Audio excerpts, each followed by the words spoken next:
చూస్ country delight, live better. ఇప్పుడే country delight app ని download చేసుకోండి. కమ్యూనిటీ అంటున్నారా? అంటే ఇప్పుడు ఈ ట్రాన్స్ కమ్యూనిటీలో చాలా మంది హెల్ప్ చేసుకుంటూ ఉంటారు. ఇప్పుడు ఫ్రెండ్స్ అనుకో, 4 ఫ్రెండ్స్ ఉంటే 2 నచ్చుతారు, 2 గొడవలు వస్తాయి. కుటుంబంలో అన్న నచ్చితే మళ్ళీ చెల్లితో గొడవలు ఉంటాయి. ట్రాన్స్ కమ్యూనిటీలో మాత్రం భేదాభిప్రాయాలు ఉండవట. అంటే ట్రాన్స్లో కొంతమంది సెటిల్ అయిన వాళ్ళు ఉంటారు, కొంతమంది ఇప్పుడే సెటిల్ అవుతున్న వాళ్ళు ఉన్నారు, కొంతమంది జాయిన్ అయిన వాళ్ళు ఉన్నారు. గురువులు అంటుంటారంట, వాళ్ళలోనే కుటుంబాన్ని చూసుకుంటారంట. అసలు ఏంటి, వాట్ అబౌట్ ట్రాన్స్ కమ్యూనిటీ? నాకు తెలుసుకోవాలని ఉంటుంది ఒక్కొక్కసారి. 100%. ఏంటంటే మేము ఇలా అని తెలిసినప్పుడు 0 నాలెడ్జ్తో మేము బయటకు వచ్చేస్తాం. ఎందుకంటే సడన్గా ఫ్యామిలీ వాళ్ళు ఒక అబ్బాయి నుంచి ఒక అమ్మాయి స్టేటస్కి వెళ్తామన్నప్పుడు ఏ ఫ్యామిలీ యాక్సెప్ట్ చెయ్యరు. అలాంటి టైంలో మేము జీరో నుంచి బయటకు వచ్చినప్పుడు ఆ టైంలో మాకు షెల్టర్ ఉండదు, తినడానికి ఉండదు, ఫుడ్ ఉండదు, ఏమీ ఉండని టైంలో మాకు ఉన్నది ఒకే ఒక్క ఆప్షన్ కమ్యూనిటీ. సో వాళ్ళ చెట్టు కింద మేము పడుకుని తలదార్చుకునే టైం అని అనమాట మాకు అది. ఎందుకు అని అంటే ఏమీ ఉండదు. ఒక బాధని మేము ఎక్స్ప్రెస్ చేయాలంటే మాలాంటి ఫీలింగ్ ఉన్న వాళ్ళే మమ్మల్ని అర్థం చేసుకుంటారు. సో ఆ టైంలో ఓకే, చన్నీళ్ళకి వేడి నీళ్ళు తోడైంది అన్నట్టు మా కమ్యూనిటీ అనేది దగ్గరికి తీసుకుంటారు. అప్పుడు కూడా మమ్మల్ని వెళ్ళిపోయిన వెంటనే ఏమీ మార్చేయరు. అమ్మ మీరు ఎందుకు వచ్చారు, ఎక్కడి నుంచి వచ్చారు, మీ ఏజ్ ఎంత అన్నీ కనుక్కుంటారు. 18 years బిలో ఉంటే ఇది కరెక్ట్ టైం కాదు, ఫ్యామిలీని పిలిచి వాళ్ళకి హ్యాండ్ ఓవర్ చేయడము. ఇఫ్ ఇన్ కేస్ ఫ్యామిలీ కొంతమంది యాక్సెప్ట్ చేయకుండా వదిలేస్తారు, ఆ టైంలో వాళ్ళ దగ్గరే పెట్టుకుని గైడెన్స్ ఇచ్చి 18 దాటిన తర్వాత భిక్షాటనకి పంపిస్తారు. ఎందుకంటే మాకు అదే సోర్స్, అదే ఇన్కమ్. అవి మేము రూపాయి దాచుకుని 2 years or 1.5 year మేము సొసైటీని యాక్సెప్ట్ చేయాలి. ఎందుకంటే ఇలాంటి వాళ్ళు ఏంటి, అక్కడ అదే జరుగుతుంది, బట్ ఇది ఎక్కువ అయిపోతుంది. మమ్మల్ని మేము మార్చుకునే తరుణంలో ఆ టైంలో కొంచెం బియర్డ్, ముస్టాజ్ ఇట్లాంటి అన్నీ ఉంటూ ఉంటాయి. వాటిని మేము రిమూవ్ చేసుకోవడము, ఇలా ప్రతి ఒక్క పనిలో మాకు రూపాయి కావాలి. ఆ టైంలో మేము బయటికి వెళ్ళాలి కదా.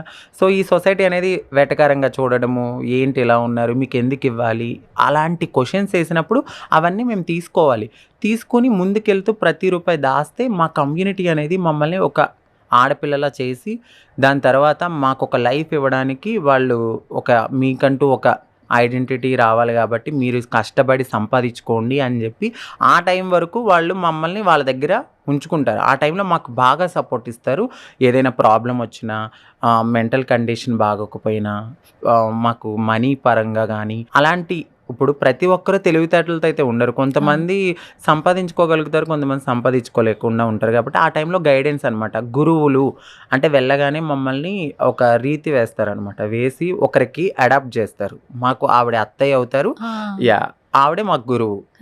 సో మాకు రేపు సర్జరీ అయినా, మాకు మంచి అయినా చెడైనా, రేపొద్దున మా గురువులు అనేవాళ్ళు కాలం చెల్లితే, ఇప్పుడు భర్త చనిపోతే భార్య ఎలా అయితే వైట్ శారీ కట్టుకుంటారో, ఆ ఇంట్లో పెద్ద కోడలు ఎవరైతే ఉన్నారో ఆవిడ వైట్ శారీ కట్టుకుంటారు. లేదా మేమంతా ఎంతమంది ఉన్నామో అంతమంది కట్టుకుంటామంటే అంతమంది కూడా కట్టుకోవాలి. ఆయన మాకు భర్తతో సమానం, మా అత్తయ్య మాకు భర్త. అంటే ఇక్కడ మెంటల్ రిలేషన్షిప్పే ఉంటుంది అంతే తప్ప ఫిజికల్గా మా గురువు మాకు ఒక తల్లితో సమానం. వాళ్ళు మమ్మల్ని ప్రతి సర్జరీ కానీ లేకపోతే మా లైఫ్లో ఏది ఉన్నా మంచి చెడు అంతా వాళ్ళే మా వాళ్ళ గైడెన్స్లో మేము ఉంటాం అనమాట. ఇంకొకరు మదర్ ఉంటారు, అంటే పుట్టింటిలాగా అమ్మకి ఏదైనా బాధ అనిపిస్తే చెప్పుకోవడము, లేదంటే ఇంటికి వెళ్ళడము. ఇంకా ప్రతి అమ్మాయి లైఫ్లో ఎలా ఉంటారు, బట్ ఒక అమ్మాయి లైఫ్లో ఒక అబ్బాయి ఉంటాడు, మా లైఫ్లో మా అత్తయ్య ఉంటారు. ఓకే, అందుకే ఈ ఫెస్టివల్స్ అప్పుడు కూడా వాళ్ళతోనే మీరు అన్ని ఈ తాళ్ళు కట్టించుకుంటూ ఉంటారు, కాళ్ళు మొక్కుతూ బ్లెస్సింగ్స్ తీసుకుంటూ ఉంటారు. సర్జరీ అయిన తర్వాత ఎవ్రీ ఇయర్ మేము తిరుగు పూజని చేసుకుంటాం అనమాట. సో ఆ తిరుగు పూజ రోజున మా గురువు గారు మాకు తాళి కడతారు. ఇంకా మిగతా అనేది ఇంకా ఎవరైనా అబ్బాయి నచ్చితే మ్యారేజ్ చేసుకునే వాళ్ళు ఉంటారు. ఇదంతా కామన్, వేరేగా ఉంటుంది ఒక అమ్మాయి లైఫ్లో ఉన్నట్టే. బట్ మా కమ్యూనిటీ ప్రకారం అయితే మాత్రం మా గురువే మాకు భర్తతో సమానం. ఓకే అంకిత, కొన్ని విషయాలు తెలుసుకున్నా. యాక్చువల్లీ ట్రాన్స్ కమ్యూనిటీకి వచ్చిన తర్వాత ట్రాన్స్జెండర్స్ లైఫ్ ఎలా ఉంటుందంటే, అబ్బాయిగా పుడతారు, అమ్మాయిగా మారాలనుకుంటారు. కొంతమందికి డబ్బులు ఉండవు. కమ్యూనిటీకి వచ్చిన తర్వాత భిక్షాటన చేస్తారు, కష్టాలు పడతారు, ఎన్నో చీత్కారాలు, అవన్నీ అవమానాలు జరుగుతాయి. ఈ మారే క్రమంలో కొంతమంది దగ్గర డబ్బులు ఉండవు. ఎవరైతే గురువు అని నమ్ముకుంటున్నారో ఆ గురువు దగ్గరికి వెళ్ళినప్పుడు మామూలుగా మన చిన్న దెబ్బ తగిలితేనే, ఇట్లా చిన్న గిచ్చితేనే మాకు వెంటనే మనం బాధ తీసుకోలేము. అలాంటిది ఒక ప్రైవేట్ పార్ట్స్ మీద ఆపరేషన్ చేసుకోలేని సిచ్యువేషన్స్లో మరిగే ఆయిల్ని పోసి కూడా వాళ్ళు అమ్మాయిగా మారిపోతారంట. అండ్ ఒకప్పుడు ఇప్పుడు టెక్నాలజీ ఇట్లా వచ్చిన తర్వాత కొంతమంది సర్జరీ చేసుకుంటున్నారు. అంటే ట్రాన్స్ కమ్యూనిటీకి వచ్చేటప్పుడు వాళ్ళ ప్రాణాలను కూడా పణంగా పెట్టి ఇప్పుడు వీళ్ళు నువ్వు చెక్కాగాడివిరా అంటున్నారు, అనేయడానికి అంటున్నారు. కానీ అబ్బాయిగా పుట్టిన వ్యక్తి అమ్మాయిగా మారడానికి ప్రాణాలనే బలిచ్చేస్తున్నట్టు. అంటే ఇప్పుడు ఒక అమ్మాయి ఒక బిడ్డకి జన్మనిస్తే మరో జన్మ ఎత్తినట్టు, మీ ట్రాన్స్ లో అసలు మారాలనుకున్నప్పుడు నిజంగా ఇంకొక జన్మని ఎత్తినట్టే. 100% అది ఏం చెప్తాం అంకిత? యాక్చువల్లీ సో మీరు అన్నది కూడా కరెక్టే. మరిగే ఆయిల్ గురించి చెప్పారు కదా. సో ఇది ఒక కాలంలో ఏంటంటే రాజులు ఉన్నప్పుడు మాకంటూ ఒక సెల్ఫ్ రెస్పెక్ట్ అనేది చాలా బాగుండేది. రాజులు మన నిజాముల కాలంలో మమ్మల్ని వాళ్ళకి ఒక నమ్మిన బంటులా పెట్టుకునేవాళ్ళు అనమాట. ఏదైనా హెల్ప్ కావాలన్నా ఆలోచన పరంగా కానీ, అంటే మేము ఫిజికల్గా ఫిట్గా ఉంటాం, మెంటల్లీ స్ట్రాంగ్గా ఉంటాం. సో ఆ టైంలో నిజాముల కాలంలో మమ్మల్ని చాలా బాగా రెస్పెక్ట్ ఇచ్చేవాళ్ళు. మా వేషధారణ కూడా అప్పుడు ఇట్లా ఉండేది కాదు, ఓన్లీ పైజామా టైప్ ఉండి ఒక సైడ్ ఓనీ లాగా వేసుకుని. సో కాకపోతే రెడీ అవడం అయితే అందమైన అమ్మాయిలాగానే రెడీ అయ్యేవారు, బట్ వేషధారణ కొంచెం డిఫరెంట్ ఉండేది. సో వాళ్ళ భార్యలకి మమ్మల్ని ఒక సెక్యూరిటీ పర్పస్ కింద చాలా బాగా పెట్టుకునేవారు. అక్కడి నుంచి వచ్చిందే మాకు ఇక్కడ చార్మినార్ దగ్గర ఉన్న దయారు. ఆ కాలంలో ఉన్నప్పటి నుంచి ఇప్పుడు ఉన్న దయారు మాకు నిజాములు ఇచ్చిందే. ఇప్పటికీ మా పెద్దవాళ్ళు కానీ ఓల్డ్ ఏజ్లో ఉన్న వాళ్ళు కానీ అక్కడే ఉంటారు. సో మీరు పాయింట్కి వస్తే ఏంటంటే మాకు ఆ టైంలో దాయి నిర్వాణ అనేవారు. ఇప్పుడు మీరు చెప్పారు ఆయిల్ పోసేవారు. డెఫినెట్లీ ఆ టైంలో సర్జరీస్ అనేవి ఏమీ లేవు. ఇక మారాలి అంటే ఆ పార్ట్ని డెఫినెట్లీ అక్కడ ఉన్న టైంలోనే కట్ చేస్తారు. కట్ చేయగానే ఇక్కడ గొయ్యి తీస్తారు, ఇటువైపు ఆయిల్ పెడతారు. పర్సన్ బ్రతికితే ఆయిల్ పోస్తూ అదే ఇంకా ఆయింట్మెంట్ కింద దాన్ని మార్చి సో అలా ఉంటారు. లేదంటే ఇమీడియట్లీ వాళ్ళు ఏమైనా బెదిరిపోయినా లేకపోతే భయపడినా సో అక్కడ చనిపోతే అక్కడే పూడ్ చేసి వచ్చేస్తారు ఆ కాలంలో. తర్వాత కొద్దిగా సర్జరీస్లో కొంచెం చేంజెస్ వచ్చినాయి. నార్మల్ సర్జరీ అని, సిగ్మాయిడ్ అని, పెరిటోరియం అని, SRS అని, ఇందులో లాట్ ఆఫ్ సర్జరీస్ వచ్చినాయి ఇప్పుడున్న టెక్నాలజీకి. ఆ టైంలో చాలామంది రిస్క్ బేర్ చేసి మరి చాలామంది అనేస్తారు ఈజీగా చెక్క అని. ఎవరి లైఫ్ని ఎవరు పనంగా పెడతారు? ఒక అబ్బాయికి చీర కట్టుకోమంటే కట్టుకుంటాడా? కట్టుకోలేడు. మాలాంటి ఫీలింగ్స్ ఉన్న వాళ్ళు తప్ప. సో మాకంటూ ఒక ఫ్యూచర్ ఉండదు, మాది జీరో అని తెలిసినా కూడా మేము ఈ లైఫ్కే ఇష్టపడుతున్నామంటే మాకు ఈ లైఫ్ అంటే ఇష్టం. ఎందుకంటే మా మనసుకి తెలుసు ఇది మేము చేసుకున్న తప్పు కాదు.